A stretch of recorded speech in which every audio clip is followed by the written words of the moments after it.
Well, Stu, right now, everything is stacked against putting on fall nitrogen. And you're talking to an individual that I want to gravitate the farmer away from looking at that as a primary nitrogen application.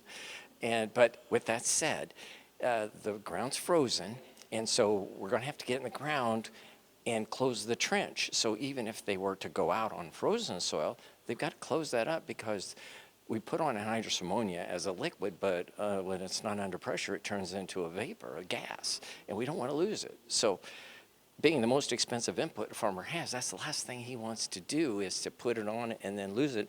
And the worst thing is not know how much. So that's number one. Second, anhydrous ammonia drives itself out of the tank. It relies on the pressure built in the tank to push it up to the manifold, out to the knives.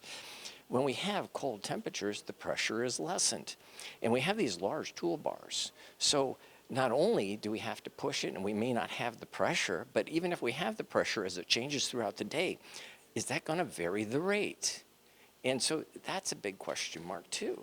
So, I mean, I can go on, and you really got to want to put it on in the fall in order to go forward at this point. I think it's time to move to plan B, unless you've got a really expensive piece of equipment that causes its own pressure, forces it out of the tank, and exactly puts it on knife to knife. Because even when everything's working right, anhydrous ammonia toolbars can vary 10, 50 or more % knife to knife. So you're really pushing against it and pushing everybody to spring. I really am not pushing them. I'm just saying that what lies ahead of us in a better way to manage nitrogen, both from an economic and an environmental point of view, is to make a nitrogen management plan that is not going to include fall nitrogen, because in a few days, hey, it's going to be winter nitrogen.